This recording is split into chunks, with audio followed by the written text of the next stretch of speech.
Bonjour à tous.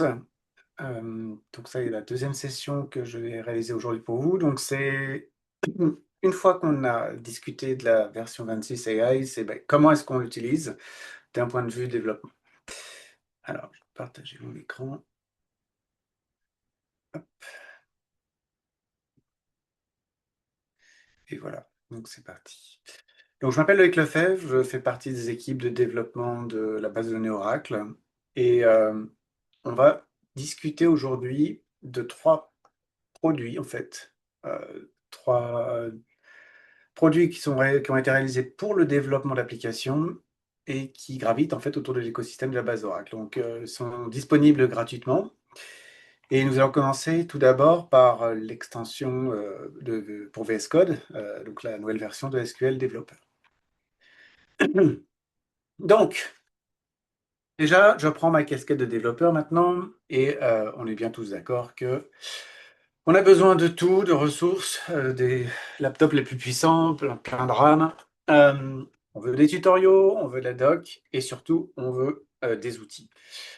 Et donc, c'est pour ça que non seulement on fournit des choses côté container, on en a parlé tout à l'heure, ou VM, disponible tout de suite à l'usage pour télécharger et installer sur nos laptops. Mais également, on en parlait un petit peu, l'évolution du site normalement qui s'appelle maintenant freesql.com, donc qui est finalement ses capacités à aller tout de suite tester du code sans avoir besoin de déployer la moindre base de données et cependant faire en sorte que celle-ci soit exploitable via une chaîne de connexion avec vos applications sur vos laptops. Donc freesql.com, et c'est également cet outil qu'on utilise pour, par exemple, enrichir notre documentation actuellement et faire en sorte que les exemples qui sont dans la doc, vous pourriez les utiliser tout de suite depuis la documentation, si j'ose dire. On fournit pas mal d'exemples sur GitHub, pas mal de Live Labs, on en a déjà parlé beaucoup ce matin, la documentation, bien sûr, les blogs, mais voilà, essentiellement aujourd'hui, on va parler donc de tous ces nouveaux outils, que ce soit en ligne de commande, que ce soit pour faire du REST, ou pour travailler tout simplement dans votre IDE préférée. Tout ça, bien sûr, c'est supporté par une communauté dans des forums. Donc voilà, si jamais vous avez des problèmes, n'hésitez pas à nous en parler. Et sans plus attendre, on va commencer, parce qu'il va y avoir quelques démos durant cette session, par déployer une base Oracle. Donc, je vais aller avec VS Code. Je vais prendre ma petite ligne de commande Podman, que j'ai installée donc localement, hein, il n'y a pas de container ici. Hein. J'ai téléchargé déjà l'image pour que ça soit un petit peu plus rapide. Hein. Et puis, sans plus attendre, on va démarrer notre base de données. Donc, hop, commande Podman. Voilà, c'est fait. Et on verra par la suite que je vais pouvoir enrichir avec d'autres choses, mais du style ORDS, pour pouvoir vraiment faire des choses très très très sympas. On verra ça juste après. Donc voilà, ma base est déployée. Je continue. C'était rapide. Donc, cette extension pour VS Code. Donc c'est vraiment, en fait, il faut le voir comme ça, c'est le successeur de SQL Developer. Donc vous connaissez déjà SQL Developer, l'outil Java, le client lourd en fait. Donc on a tout redesigné pour faire en sorte que ce soit déployé non plus seulement que en mode on-premises via VS Code, mais également que ce soit la même version qui tourne finalement dans un navigateur, que ce soit via freesql.com, mais aussi dans les outils que je vous montrerai, donc à savoir ce qu'on appelle DB Actions. En fait, ce sont les consoles web auxquelles vous pouvez accéder soit on-premises, si ORDS est déployé sur votre poste, soit dans le cloud, parce que c'est en fait ce qu'on déploie aussi avec OCI, dans le cloud Oracle. Et donc, vous voyez ici un exemple de l'IDE. Donc déjà, première chose, l'interface ressemble un petit peu, mais continue d'évoluer. Donc là, par exemple, on a, et on reviendra là-dessus, mais le JSON Data Guide et l'éditeur, le builder de Duality View. Donc hyper sympa pour démarrer sur cette techno. Et puis, en fait, ça reste une extension, donc c'est comme vous avez l'habitude de le faire, vous l'installez, vous la mettez à jour, et voilà, elle se met automatiquement à jour, et vous accédez d'ores et déjà depuis votre IDE à cet ensemble de fonctionnalités pour exploiter la base Oracle. J'en parlerai un petit peu plus, mais déjà aussi, l'importance pour nous finalement d'avoir accès à cet écosystème, c'est juste que VS Code, voilà, c'est l'un des idées les plus utilisées aujourd'hui, et que en fait le panel de fonctionnalités qui vont graviter autour est juste incroyable. Donc on devait être là. Parce que pour la petite histoire, mais en fait, il y a tout ce qui est agent IA aussi en termes de développement, la partie codex par exemple, qui est intégrée, copilote, etc. Et aussi, bah, du coup, on en parlera brièvement tout à l'heure, mais le MCP serveur disponible avec SQLCL. Voilà. Donc tout ça, un outil finalement où vous allez pouvoir faire tout ce que vous voulez. Et à commencer par enfin passer au fameux dark mode que tout développeur qui se respecte se doit au moins d'avoir testé une fois dans sa vie. Bon, moi j'adore parce que ça permet d'avoir un contraste qui me va bien en fait tout au long de la journée. Mais sachez que vous avez plein d'autres thèmes qui sont dépendants forcément de VS Code. Bon, ça c'était la petite parenthèse. Plus sérieusement, il y a des choses extrêmement intéressantes qui viennent avec cette extension. On ne pourra pas toutes les balayer, mais j'en ai mis quelques-unes en gras, à savoir, on va regarder ensemble, bien sûr, les SQL Notebook. C'est une évolution des worksheets beaucoup plus intéressante pour partager finalement ces données un peu à la mode data scientist. On va hériter aussi de pas mal de choses, mais notamment l'intégration directe de SQLCL. De ce fameux database MCP Server, du coup, des fonctionnalités pour tout ce qui est IA et l'enrichissement du schéma. Donc, pensez aux annotations qu'on a vues ce matin, mais en fait, des capacités à finalement les administrer directement depuis VS Code. Et puis, on reviendra sur le JSON Relational Duality View Builder. Je vous ferai une petite démo rapide. Donc, c'est parti. Je bascule cette fois-ci sur mon IDE. Et donc, quand on va démarrer le VS Code avec l'extension SQL Developer installée, en fait, vous allez voir un message au démarrage qui va dire que voilà, tout démarre et vous allez avoir cette icône ici en haut à gauche qui va s'afficher. Donc déjà, on se retrouve un petit peu comme avant, à l'aise, et on va pouvoir déjà ranger ces connexions. Et donc, par exemple, je vais pouvoir me connecter. Donc, j'ai déployé avec cette ligne de commande une base de données avec un développeur applicatif déjà, et je vais pouvoir juste m'y connecter rapidement. J'ai déjà préenregistré finalement les infos.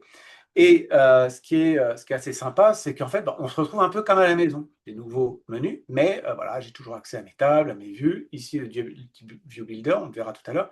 Aussi, tout ce qui va concerner le développement de modules et finalement de procédures stockées en JavaScript. Hein, l'intégration a été faite. Et donc voilà, on est un petit peu comme à la maison. Donc on va avoir, par exemple, ces capacités à non seulement construire, enfin ouvrir pardon, des worksheets et de faire finalement, bah, comme d'habitude, du SQL assez sympa là, hop, sur une timestamp, voilà, on est à Paris et il est 2h10. Et donc, ça, c'est la partie un peu classique. Je reviendrai sur certains aspects, les boutons qu'il y a ici. Mais ce que je voulais dire aussi, c'est que en fait, on va bénéficier, je le disais, des SQL Notebook. Donc, c'est une nouvelle extension.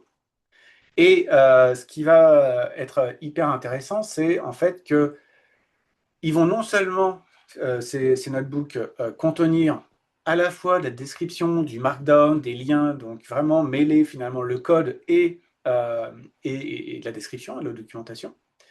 Donc vous allez avoir la notion de bloc, hein, hop, si je veux rajouter du code juste avant, j'ai juste à cliquer ici. Je vais pouvoir éditer aussi bah, du code existant, donc voilà, là je suis en Markdown, une fois que j'ai terminé, bah, je valide, etc., etc. Donc ça contient du code qu'on peut exécuter, donc par exemple, ça c'est un exemple que j'ai repris depuis FreeSQL, un tutoriel, et je peux par exemple créer sur ma base directement eh bien, le modèle associé. Donc là je vais choisir ma connexion, hop, et on va voir par la suite, juste après le bloc, en fait, toutes les commandes qui vont être exécutées. Et non seulement, en fait, on va avoir les résultats, mais ces résultats, je peux aussi les sauvegarder dans le notebook et du coup échanger des notebooks avec des résultats de requête, par exemple. Voilà, donc là, par exemple, j'ai juste créé quelques tables et un modèle relationnel pour pouvoir ensuite travailler sur du Duality View, hein, en créer. Mais typiquement, bah voilà, j'utilise bah, le langage SQL classique, hein, ici, donc je crée des tables pour représenter finalement un schéma pour des conférences, hein, avec les personnes qui vont assister, les speakers, les sessions et puis les programmes. Et ensuite, bah, je vais pouvoir naviguer comme ça dans mon notebook. Voilà, donc hyper sympa. Et puis c'est hyper rapide. Je modifie le notebook, j'exécute les requêtes et les résultats de la requête, encore une fois, je peux, si je veux, les sauvegarder. Je peux faire des graphiques aussi si je le souhaite. Bon, je ne vais pas vous le montrer, mais voilà, c'est extrêmement intéressant comme nouvelle fonctionnalité. L'autre fonctionnalité que je voulais vous montrer ensuite, donc c'était les différents boutons qui vont être ici. Donc bon, ça, run statement, pas de problème, ça on a bien compris. Mais c'est également l'intégration, je vous le disais, avec SQLCL. Donc en fait, si je veux passer derrière dans SQLCL, directement via un bouton, comme il est nativement embarqué dans l'extension, eh bien en fait, je vais pouvoir me retrouver directement avec un prompt dans SQLCL. Donc, regardez toutes les commandes qui existent, bénéficier de l'historique, incroyable. Et puis bah, par exemple, alors qu'est-ce que je pourrais faire? Je pourrais faire table. Pardon, j'en avais des tables, donc en fait, je peux aller les rechercher toutes avec cette commande. Voilà, attendez. Puis par exemple, utiliser une commande type. Là, je récupère de la metadata sur la table attendee avec les colonnes, les types, les contraintes, les index potentiellement existants, etc. Donc voilà, il y a l'intégration, elle est assez fine. L'autre chose aussi qui est hyper intéressant, c'est les plans d'exécution. Et là, en fait, il y a quelque chose qui a été vraiment travaillé, c'est que je vais pouvoir récupérer donc, le plan d'exécution de ma requête, ici très simple, hein, mais sous différents formats. Donc en fait, si ça ne vous plaît pas d'avoir du texte, vous pouvez l'avoir sous forme de graphe, comme ça. Et du coup, de pouvoir naviguer plus dans un mode graphique, et puis peut-être de mieux comprendre en fait ce qui se passe dans vos requêtes SQL, où les ressources sont consommées, que ce soit en I/O, en coût CPU, etc. Voilà, donc tout ça, ça a été analysé. Il y a aussi même une vue un peu sous forme de flame graph, hein, qui peut être assez sexy. Mais voilà, donc tout ça, c'est disponible avec un clic d'un bouton. Donc pourquoi s'en passer aujourd'hui? Si vous vous souvenez de ce matin, je vous parlais des SQL Analysis Report. Donc vous pourrez y accéder, notamment via cette commande. Bon, là, il n'y a pas trop de choses à- à me dire en termes de recommandations, mais le cas échéant, ça pourrait le faire. Donc, très très riche. VS Code extension. Je vous parlais aussi du builder de Duality View. Donc si je continue finalement mon tutoriel et je vais créer ma Duality View, donc là j'ai inséré des données, je vais créer plusieurs Duality View. Donc ici je vais avoir une Duality View juste sur une table, hein, AttendeeDB. SpeakerDB pareil sur une table. Et puis je vais pouvoir aller récupérer les données depuis par exemple Attendee. Donc là je vois bien que j'ai une exposition de mes documents JSON par rapport aux données relationnelles, hein, qui sont finalement dans la table Attendee ici, hein. Mais surtout, ce que je vais pouvoir créer, c'est aussi une duality view multiple. Et là, ce qui est intéressant, c'est que non seulement donc, je peux le créer en SQL, mais je peux aussi finalement les voir dans ce menu. Donc, si je prends la schedule DV ici, qui est un peu plus complexe, eh bien, je vais pouvoir typiquement l'éditer grâce au nouveau builder. Et donc là, il va aller regarder un petit peu le modèle, il va me faire une visualisation finalement graphique, hein. Donc ici, il y a quatre tables qui sont reliées entre elles par des foreign keys et toutes les contraintes qu'il faut. Et en dessous, je vais pouvoir récupérer directement le code, soit au format GraphQL, soit SQL, hein, je peux choisir. Et je vais pouvoir le prendre typiquement pour pouvoir l'utiliser dans mes scripts SQL. Mais si je veux enrichir, par exemple, rajouter des champs, alors je ne sais pas si je peux en rajouter ou en supprimer, j'ai juste à cliquer dessus et automatiquement, voilà, le builder va m'aider à faire en sorte que la représentation du document que je veux depuis mes données relationnelles correspond bien à ce que je veux. Voilà. Donc, pas mal de choses encore à regarder. Voilà, je vous laisse en découvrir vous-même toute la richesse finalement de cette nouvelle version, y compris l'aspect MLI et AI. Et je vais continuer juste sur les slides. Donc, donc ça c'est fait. L'autre outil qui a bénéficié de pas mal d'améliorations depuis de nombreuses années, c'est SQLCL. Alors, pour ceux qui ne connaissent pas SQLCL, c'est un outil standalone que vous pouvez télécharger en fait directement depuis le site Oracle, hein, et sans avoir besoin nécessairement d'accepter la moindre licence. En fait, ça, il y a un travail qui a été fait sur tous les outils que vous voyez aujourd'hui. C'est-à-dire, si jamais vous avez besoin, par exemple, pour exécuter des scripts SQL et donc remplacer SQL plus quelque part dans vos pipelines CI/CD, vous pouvez le faire. Ça veut dire qu'en fait, vous pouvez télécharger avec une commande curl directement ou un wget SQLCL sur votre environnement et exécuter un script pour pouvoir, par exemple, alimenter un schéma. Ça, c'est complètement faisable. Comme vous voyez à gauche, donc, on voit tout de suite un peu les différences par rapport à SQL+. Donc, il y a syntaxe highlighting, coloration, il y a l'historique. Également, on voit un petit peu ici en fait, l'autocomplétion, c'est-à-dire si je tape 2 fois sur Tab, eh bien, en fait, automatiquement, il y a une recherche qui va être réalisée pour pouvoir aller voir, pourquoi pas les noms des tables, les noms des colonnes qui pourraient être utilisés dans ce contexte. En bas, vous avez un ensemble d'informations qui sont paramétrables. Donc, vous pouvez rajouter tout un tas de choses dans un script login.sql qui sera automatiquement pris en considération au démarrage de SQLCL. Typiquement pour, je sais pas, afficher si vous êtes ou non dans une transaction en cours et non committée, rappeler la chaîne de connexion ou le schéma auquel vous êtes connecté, ce qui peut être utile notamment pour de la production. Mais voilà, il y a plein de choses qui sont tout à fait possibles à ce niveau-là. Donc, SQLCL, c'est vraiment le successeur, j'ai envie de dire, de SQL+. Et c'est celui qui aujourd'hui bénéficie de beaucoup plus de développement. Donc, les équipes qui travaillent sur l'extension pour VS Code travaillent sur SQLCL et vous allez voir aussi travaillent sur ORDS. Donc, en fait, il y a vraiment comment dire, euh, tout ça c'est fait et pensé en fait de la même manière. Il n'y a pas des outils qui vont être complètement, d'un point de vue look and feel ou utilisation, complètement aux antipodes l'un de l'autre, hein. Bien loin de là. Et tout ça, bien sûr, aussi vis-à-vis des interfaces dans le cloud. Donc là, il y a l'URL pour télécharger SQLCL, donc dernière version. On est à la 26.1 qui a été réalisée il n'y a pas longtemps, hein, cette fois-ci, c'est même pas la semaine dernière d'ailleurs. Et, et donc, en fait, ce qui est vraiment intéressant, c'est que non seulement, donc ça peut remplacer SQL+, et vous faire en sorte d'exécuter des scripts et des commandes SQL, mais également, c'est enrichi au fur et à mesure du temps pour ajouter des fonctionnalités diverses et variées pour le développement, mais aussi pour l'administration. Par exemple, donc j'ai highlighté quelques commandes comme alias qui vous permet tout simplement de créer des alias à des commandes qui seraient plus ou moins longues, que vous avez l'habitude de taper souvent et que vous avez un petit peu plus envie de faire. Euh, Vous avez des commandes aussi du type DDL qui permet directement de récupérer les informations pour reconstruire des objets. Vous connaissez le nom, vous ne connaissez pas forcément la syntaxe, donc hop, DDL est l'objet et ça vous donne la syntaxe.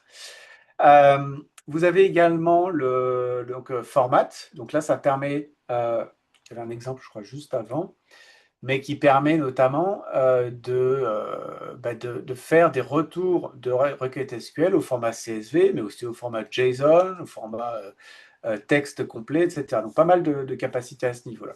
Je vous ai montré Info Plus, donc très intéressant pour récupérer de la métadonnée, y compris les statistiques, hein, si elles ont été appliquées ou pas calculées ou pas sur un objet. Et puis, j'en parle un petit peu après de Liquibase, des choses autour de chargement de données, script CSV, script JSON par exemple. La command project aussi, je vais en parler juste après. Le mot-clé repeat. Alors ça, c'est hyper sympa. Vous êtes en train de monitorer, je sais pas, une table.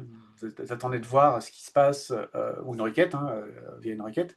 Eh bien, vous pouvez faire en sorte que cette requête soit répétée, je sais pas, 1000 fois toutes les 5 secondes. Du coup, vous avez juste à attendre et à regarder plutôt que de faire comme on a l'habitude de faire. Alors, en SQL+, c'est le classique copier-coller, mais en SQL, je fais un cran vers le haut, entrer pour redémarrer en bénéficiant forcément de l'historique.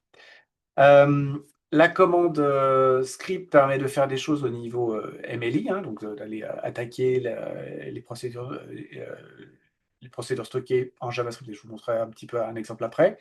Ce matin, Khalid parlait de l'API Soda. Elle est disponible nativement dans SQLCL, donc des commandes très simples pour aller travailler sur des collections natives en JSON et avec des simples get, put, etc. Également intéressant, TNS-Ping directement intégré dans SQLCL pour tout simplement tester une chaîne de connexion, enfin un TNS-Name. Je reviens sur Liquibase et Project. Je vais avoir un slide qui va en parler juste après d'ailleurs. Donc comment dire, cette fonctionnalité-là, elle est particulièrement intéressante et, euh, et à juste titre parce que, en fait, l'une des grosses problématiques qu'on a lorsqu'on fait du développement autour des bases de données, ça va être le versionning. Donc le versionning, déjà, voilà, il y a déjà quelques bonnes pratiques, j'ai envie de dire. Donc, avoir un repository, d'avoir des pratiques également, hein. On ne fait pas n'importe quoi, on ne versionne pas n'importe quoi, quelle branche je crée, etc. Et donc, en fait, par rapport au moteur, au moteur de base de données, en général, on a plutôt deux approches. Donc, il y a des gens qui sont plutôt Flyway, des gens qui sont plutôt Liquibase, et ces outils, déjà, apportent finalement des bonnes pratiques pour gérer le versionning. Euh, on a intégré Liquibase dans SQLCL. Et donc déjà, c'est Liquibase, donc c'est un standard open source, mais quand je mets Liquibase++ ici, c'est qu'en fait, on a notre propre version de Liquibase, donc on a étendu Liquibase avec le support en fait de tous les objets que vous pouvez retrouver dans une base Oracle. C'est-à-dire qu'il sait comprendre finalement les vues matérialisées, les duality views, les types de données géospatiaux, etc., etc. Et donc, il est capable de travailler nativement avec toutes les dernières fonctionnalités que vous pouvez avoir envie d'utiliser avec la base de données Oracle. L'ajout supplémentaire, c'est cette command project en fait qui va vous permettre finalement de suivre des bonnes pratiques encore enrichies, c'est-à-dire vraiment faites pour le moteur Oracle et par exemple typiquement de supporter comme cela et bien tout simplement l'export des modules ORDS, donc de pouvoir versionner vos modules ORDS, pas que le DDL, hein, mais voilà, les modules ORDS, et également les applications Apex. Ce qui permet en fait d'avoir une intégration complète et de versionner complètement tout ce que vous pouvez gérer dans une base de données Oracle aujourd'hui. J'en parle juste un petit peu après, donner un peu plus de détails. Je dis des bêtises, hein. Quand je disais script, c'est pour Emily. En fait, non, il y a la commande Emily. Mais script ici, juste une petite aparté, c'est pour enrichir en fait SQLCL et l'étendre avec des fonctionnalités JavaScript. Pourquoi? Parce que SQLCL utilise un moteur Java et donc peut utiliser aussi du JavaScript.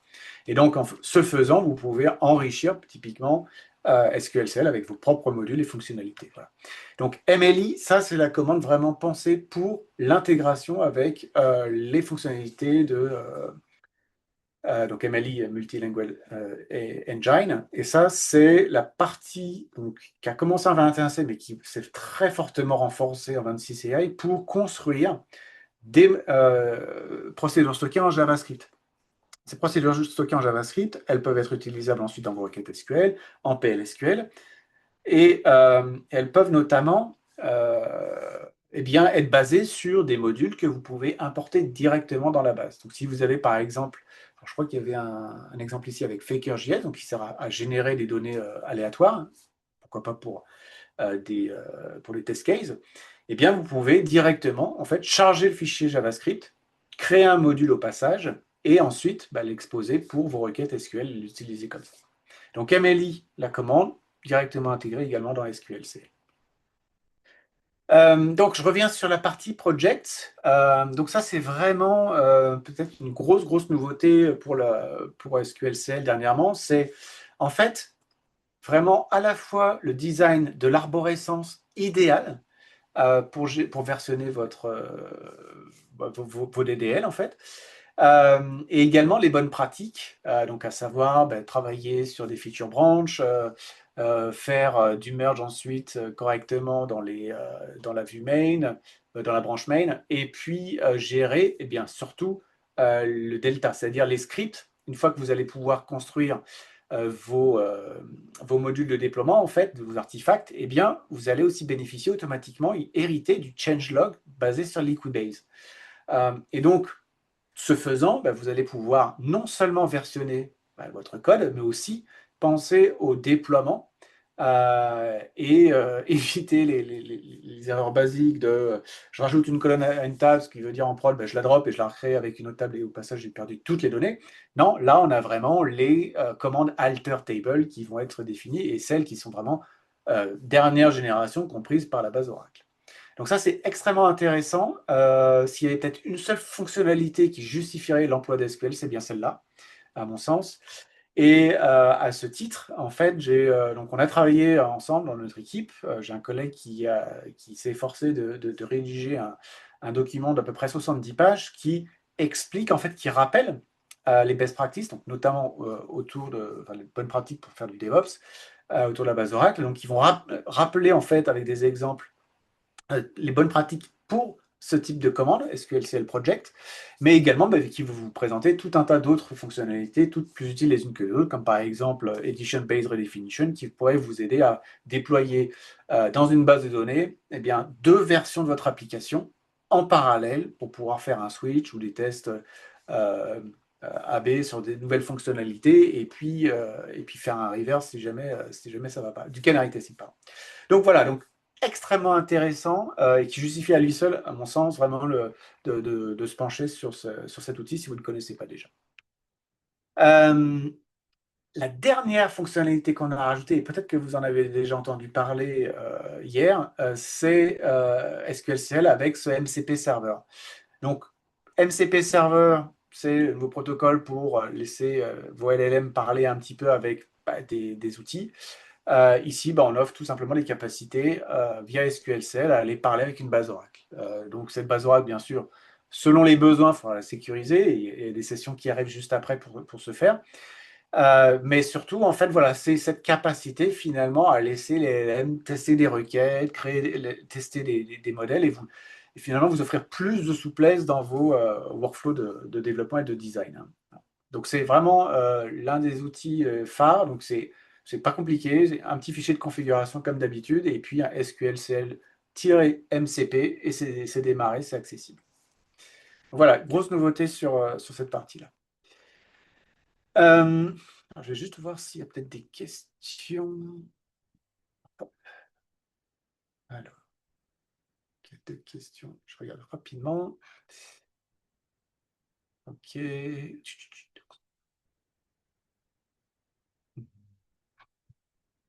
Alors, quand je télécharge Oracle SQL sur VS Code, ça me donne Navigator SQL par extension Create New Database Connection.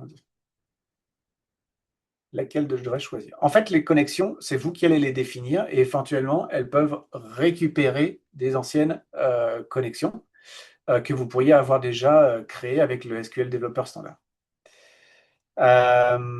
Ensuite, j'ai une stack de lab, Docker, regardez, CDP.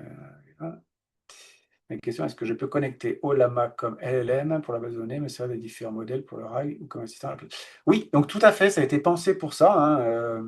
Le SQLCL va vraiment vous donner lieu à Olama. Donc, alors, il faut faire très attention à choisir le bon modèle qui va être catégorisé tools, hein, donc il va savoir se servir de MCP Server.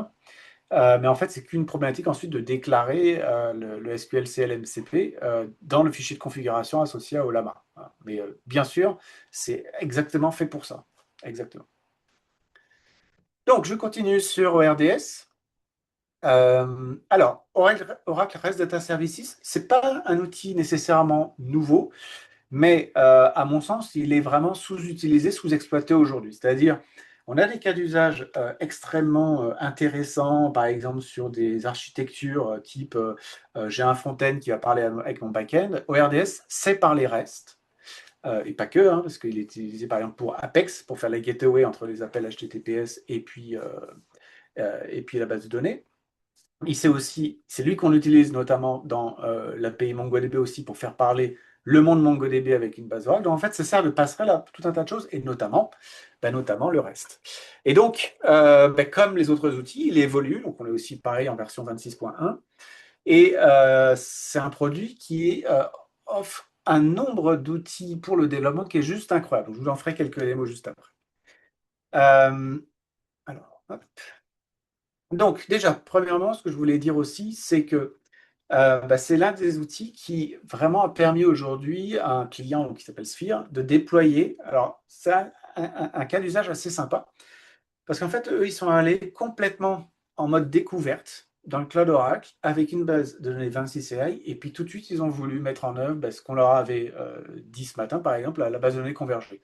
Et donc, en 45 jours, ils ont réussi à définir une application, la designer, utiliser du vector search, du JSON, des procédures stockées en JavaScript, de la modélisation avec ORDS aussi. Et puis, bah, ils ont branché leur front-end React sur l'architecture qu'ils avaient designée dans le cloud. Et en 45 jours, ils avaient leur application qui travaillait en production, donc avec de la recherche par sémantique. Voilà, offrir ça à leurs utilisateurs. Donc, extrêmement intéressant la partie déployée en 45 jours. Hein, je connais rien je déploie en 45 jours un outil qui fait sens en production. Vraiment, vraiment super. Quoi. Donc, ORDS, c'est l'outil potentiellement qui ne paye pas de mine, que personne ne connaît potentiellement, et qui pourtant offre des capacités juste géniales. Donc, on va en parler juste après. Donc, bon, ça c'est le slide classique. Pourquoi est-ce qu'on aime les API? Bah, parce qu'elles sont partout déjà. Et puis, bah, surtout dans le cloud, j'ai envie de dire, c'est limite obligatoire aujourd'hui. Hein. Donc, voilà, slide juste rapide pour rappeler. Donc, le reste, qu'est-ce que ça va faire comme cas d'usage? Donc, c'est tout ça. Hein. C'est à la fois du technique, mais à la fois aussi potentiellement ben, aller jusqu'à des interfaces partenaires hein, en mode SaaS avec d'autres applications. En passant par tout un cas de figure, mais surtout, bah, je travaille par exemple en JSON, ou alors bah, je veux travailler avec des données qui sont dans du MongoDB, et puis bah, l'interface unique, c'est du JSON. À savoir aussi, Khalid en parlait ce matin, mais donc supportant les JSON schemas, qui est quand même un truc assez sympa, eh bien, on peut renforcer en fait aussi bah, la validation de nos données qu'on peut récupérer ou exposer via des API. Donc ça, c'est plutôt pas mal. Donc, le principe de ORDS, c'est quoi? Bah, c'est de très facilement pouvoir créer des points d'accès, des endpoints, pour faire du reste. Donc, je vous montrerai des exemples tout à l'heure, mais c'est vraiment, voilà, je fais un get, je définis des endpoints get, post, put, delete, tout ça très, très, très simplement, voire limite, j'ai juste un clic à faire. Et puis, et ensuite, eh bien, je vais pouvoir les exploiter bah, comme du reste. Ce qui est important à savoir, c'est que je peux non seulement exposer finalement on verra ça, mais des tables, donc récupérer tout simplement les données des tables, mais aussi de requêtes, voire de procédures stockées, voire de vues. Donc, c'est vraiment extrêmement pratique et rapide. On a plein de live labs, donc là je vous en ai donné un ici, et en fait, de rappeler juste finalement à quoi ça sert, hein, ORDS, c'est encore une fois, c'est j'ai des requêtes HTTP, HTTPS, ORDS va faire le mapping, les paramètres, tout ça, gérer éventuellement l'authentification forte, les tokens JWT, etc. Transformer les requêtes en SQL, PSQL, etc. Attaquer la base Oracle, récupérer les résultats et en fonction bah, de ce qu'on lui a dit, transformer en JSON ou alors en CSV ou que sais-je, et retourner finalement la réponse à l'appel. Donc c'est encore une fois un outil que vous pouvez télécharger rapidement, hein, bénéficier de la dernière version comme ça depuis vos pipelines CI/CD par exemple, ou lorsque vous construisez des images Docker, très facilement la dernière version et l'utiliser très rapidement. Ça fournit également pas mal d'API nativement, donc typiquement pour gérer une base Oracle, hein, ça c'est aussi quelque chose qu'on ne sait pas forcément suffisamment, mais si vous voulez utiliser ORDS pour monitorer votre base, pour créer, supprimer des PDB, les cloner, ou alors tout simplement aller analyser ce qui se passe dans le dictionnaire de la base Oracle, vous pouvez le faire. Import, export, et plein d'autres outils, typiquement gérer la configuration DataGuard aussi aujourd'hui. Et donc, moi, l'une des fonctionnalités que j'adore, c'est cette fonctionnalité d'autorest. Donc, autorest, bah, je vais vous montrer un petit peu ce que ça veut dire dans la démo qui est juste après. Je parlais de GraphQL ce matin. On a intégré aussi dans ORDS l'interface web GraphQL, donc pour l'instant en mode lecture seule, hein, mais qui vous permet aussi bah, voilà, d'exploiter vos données, vos schémas avec le langage GraphQL. Donc, c'est ORDS qui fournit ça. Donc, tout un tas d'outils. Je finis par cette capacité. ORDS, c'est lui aussi qui va embarquer finalement les SQL développeurs web, connus aussi sous Database Actions dans OCI. Et donc, bah, vous pouvez avoir dans votre navigateur finalement une interface de développement SQL avec les plans d'exécution. Et je pense que ça devrait vous rappeler quelque chose, ça, la partie en bas, donc le plan d'exécution de VS Code. Donc c'est le même, hein, je vous disais, les mêmes équipes. Et puis, bah, plus de choses, typiquement, bah, voilà, des capacités à faire des charts et puis de récupérer depuis des liens prédéfinis. Donc, hyper intéressant.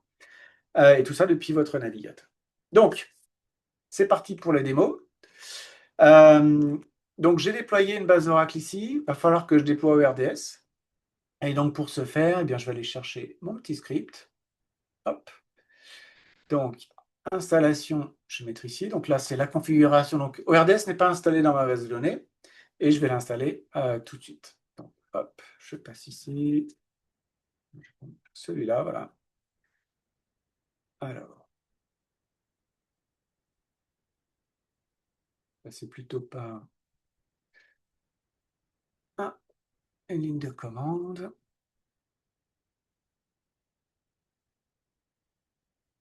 Hop,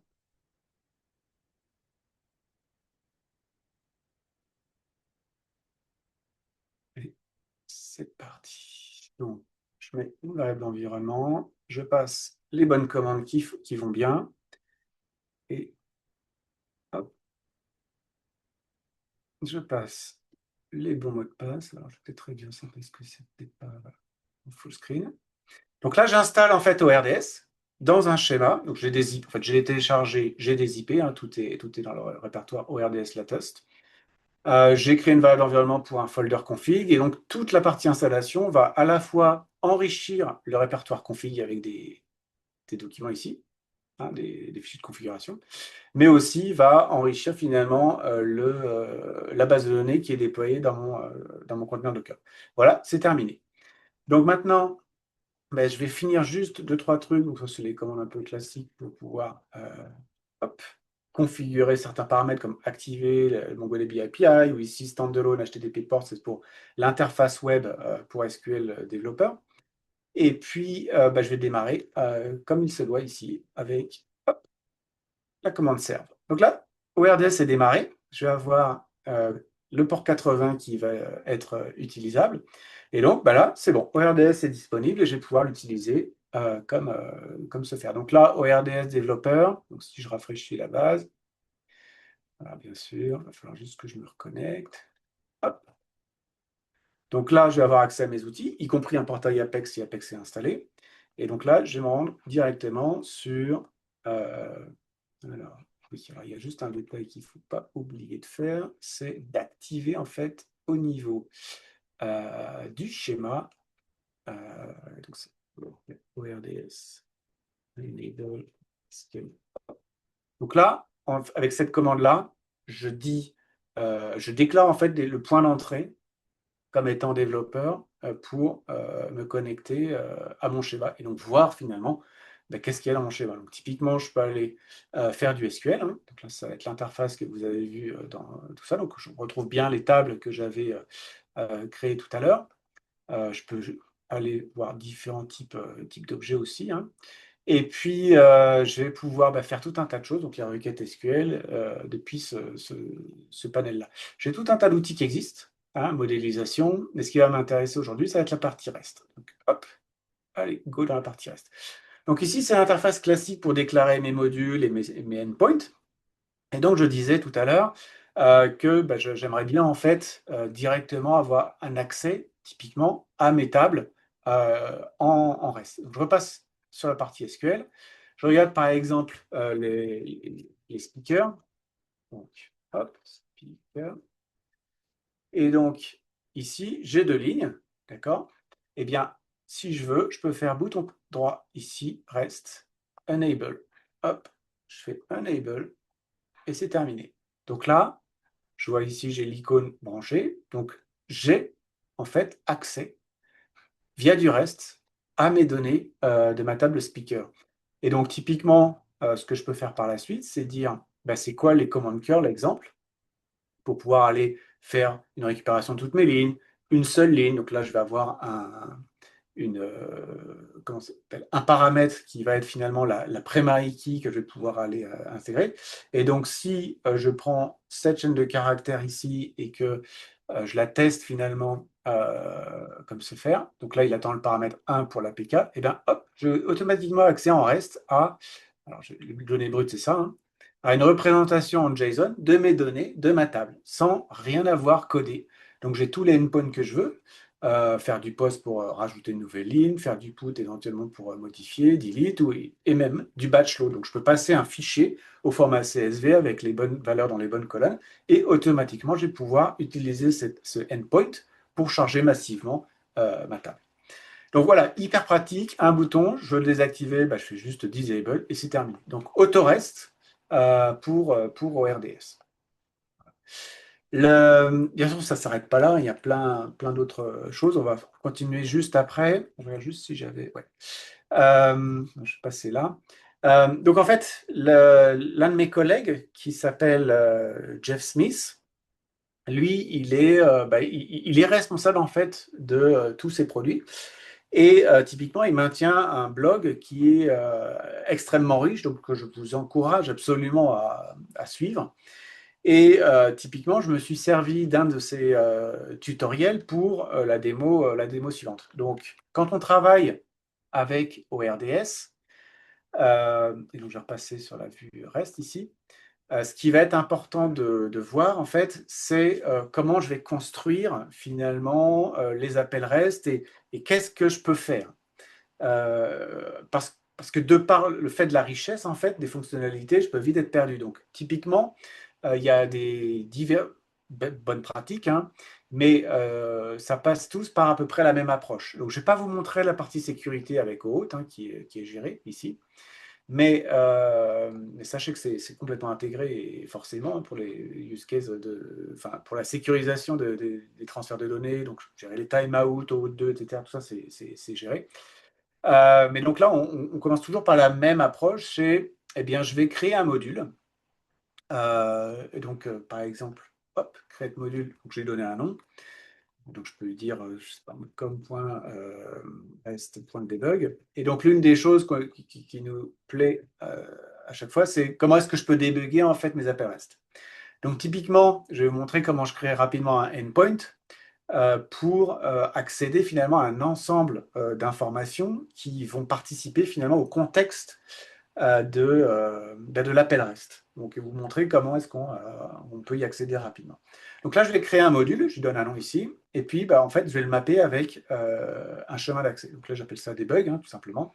Je peux gérer ici la pagination, est-ce que c'est publié ou pas, je peux laisser en dessous aussi où je peux gérer la sécurité. Donc si je ne mets pas protégé, ça tourne sur mon laptop, etc., etc. Donc je crée mon module. Une fois que j'ai créé mon module, je vais passer par la deuxième étape, c'est créer un template. Donc là, je vais l'appeler typiquement Echo. Et hop, create. Et ensuite, par rapport à ce template, là, c'est là où je vais définir les différents endpoints. Donc là, typiquement, endpoint get.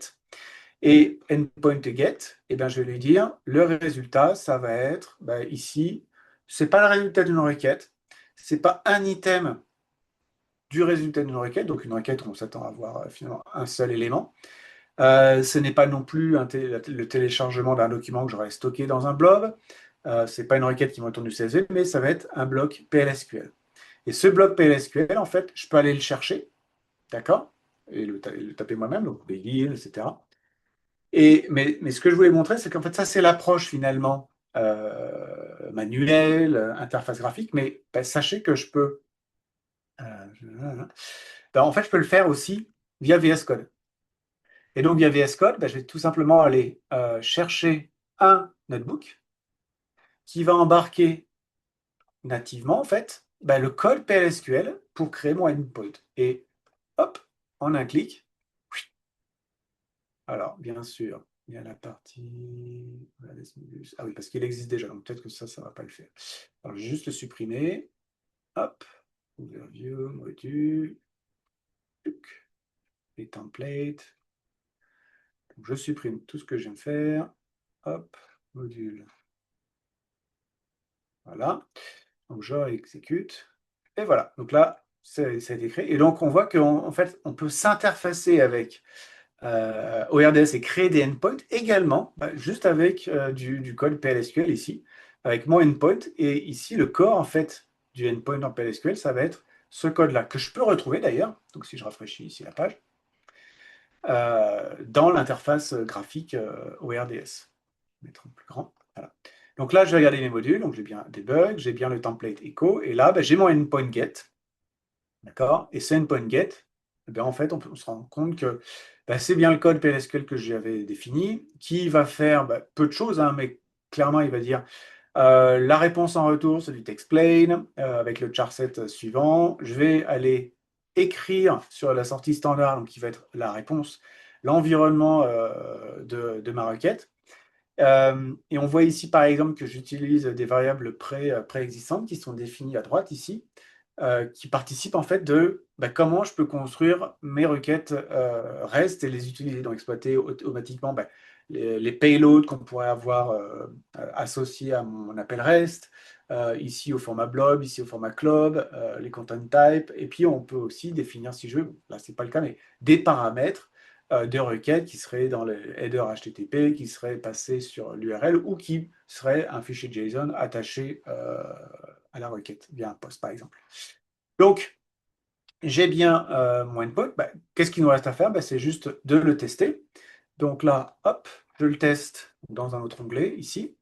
Et on voit bien qu'en fait, bah, il a exactement fait ce que j'ai demandé. Et donc, on voit ici, donc pour l'aspect debugage, bah, toutes les variables d'environnement que je vais retrouver et que je peux potentiellement utiliser. Donc, par exemple, vérifier la version de l'ORDS, vérifier l'adresse IP, par exemple, si je veux filtrer des choses, vérifier le user agent, etc., etc. Et donc, voilà, c'est un exemple que j'ai repris depuis le blog post de Jeff Smith pour très rapidement en fait, me construire des endpoints et finalement exploiter ma base de données Oracle, mais d'une autre manière, quelque part, peut-être plus moderne, plus cloud aussi, hein.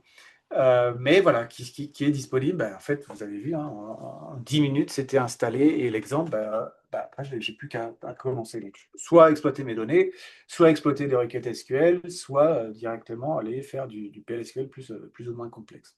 Puis depuis de là, bien sûr, ben, je peux appeler d'autres packages PLSQL que je pourrais avoir créés dans mon schéma, etc., etc. Donc, définir finalement mon application comme ça. Euh, J'en profite juste peut-être un point aussi qui n'est peut-être pas forcément très,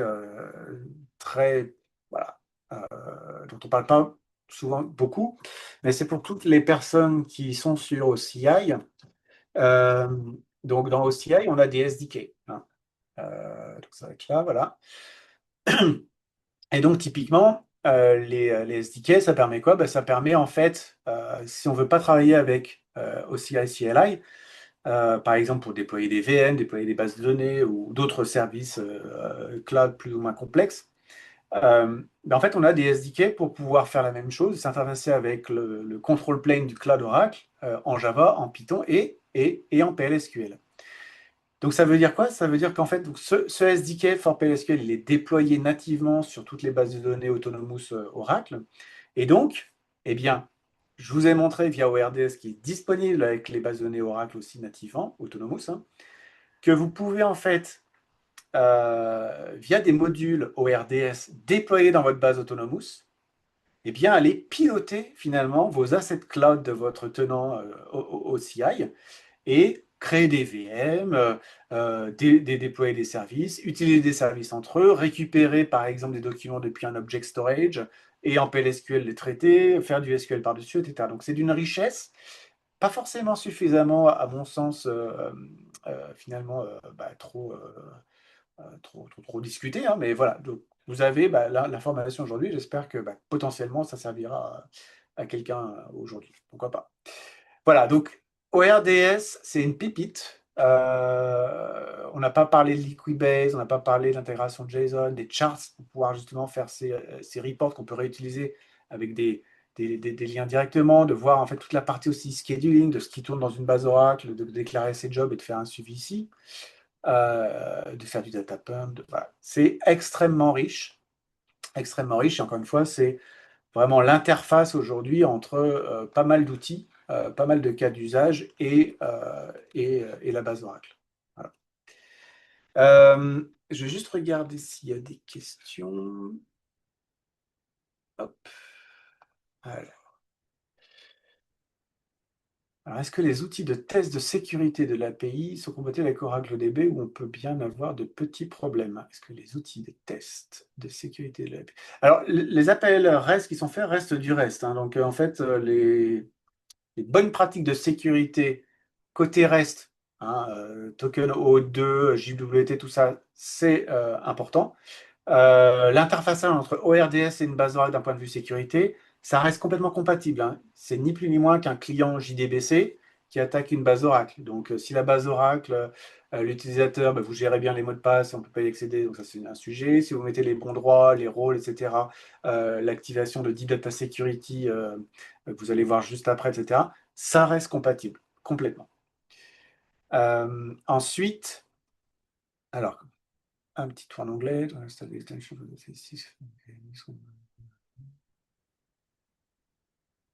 Ouais. Alors désolé pour l'installation de l'extension VS Code dans une VM. Je ne vais pas pouvoir répondre là comme ça. Mais regardez, en fait, Jeff Smith, il est très actif sur les réseaux sociaux. Voilà, je peux que vous recommander de lui poser la question directement. Et puis sinon, bah, si ce n'est pas le cas, bah, de revenir vers nous. Mais il n'y a pas de problème, on prendra le point. Alors, avec toutes ces facilités, où se trouve l'utilité du développeur aujourd'hui? Ah, ça, c'est une question que je vais garder juste pour après, si je peux me permettre. Et la dernière, y a-t-il une interface à l'image de FreeSQL pour ORDS avec les tutos et autres? Et l'image. Alors, en fait, j'ai envie de dire, tous les tutos de FreeSQL vont être compatibles avec ORDS, enfin, la partie, ce que je vais vous montrer là, hein, la partie SQL de ORDS, en fait, tout ça, ça va rester compatible, hein. Vous pouvez prendre les tutos de FreeSQL, les copier ici et les exécuter nativement. Donc voilà. Alors si la question c'est est-ce que je peux me connecter depuis ORDS et avoir accès à tous les tutos de freesql.com? Non, c'est pas fait aujourd'hui. Voilà. Et ensuite, avec toutes ces facilités, où se trouve l'utilité du développeur aujourd'hui? Excellente question. Alors, ça va n'engager que moi, mais j'ai envie de dire que bah, le développeur, il va avoir son utilité toujours. Il va évoluer, hein, son rôle, bien sûr. L'aspect productivité va être, j'ai envie de dire, drastiquement augmenté avec toutes ces nouvelles capacités, j'ai envie de dire.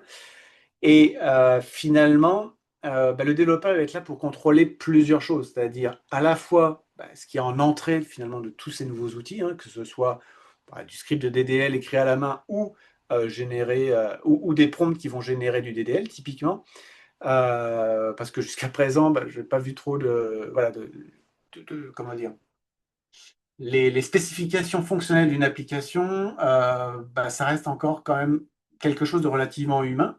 Et donc le développeur bah, qui va dire bah, voilà, je veux tel écran, et je pense qu'il y a des exemples qui arrivent autour de Live Labs et Apex, et notamment Apex Lang et l'interfaçage avec l'IA. On reste toujours en point d'entrée. Maintenant, la partie la plus intéressante, c'est quid de la sortie de ce qui est produit? Eh bien, ça, typiquement, c'est quelque chose qui va évoluer, où on voit aujourd'hui avec tout ce qui est agentic que finalement, ben, on se retrouve potentiellement avec, non plus à être développeur pur, mais potentiellement manager d'une équipe d'agents.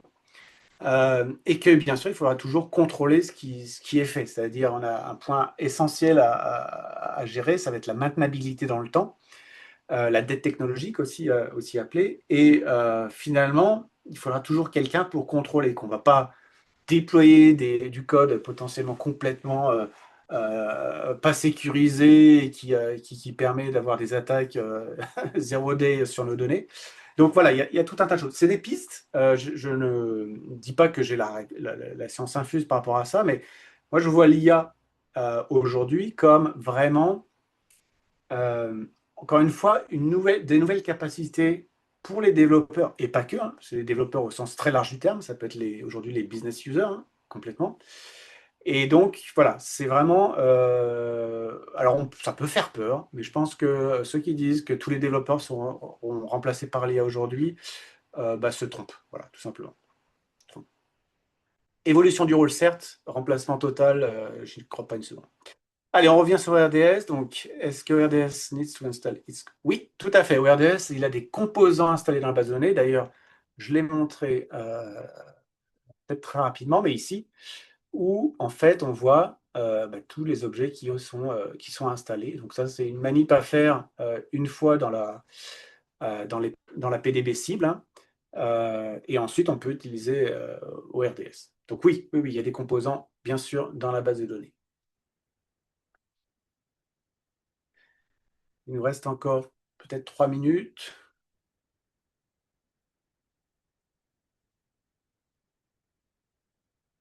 S'il y a d'autres questions.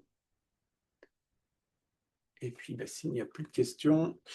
Donc, merci à tous d'avoir assisté à cette session. Encore une fois, vous avez mes coordonnées sur la page titre. Si jamais vous avez des questions, si vous voulez voilà, entrer en contact avec moi pour suivre tout ce que je peux publier, tout ce que je peux publier, notamment sur LinkedIn, n'hésitez pas. Et je terminerai par juste ça. Donc, la 26CI, c'est vraiment une version qui a été faite pour vous avec un nombre de fonctionnalités et des outils qui ont vraiment été pensés pour en fait, les cas d'usage modernes, hein. Donc, n'hésitez pas. Et vraiment, encore une fois, j'attends de voir vraiment tout ce que vous allez pouvoir faire avec. Et j'imagine que ça va être génial. Merci à tous pour votre participation pour aujourd'hui. Et puis, au plaisir de se retrouver une prochaine fois.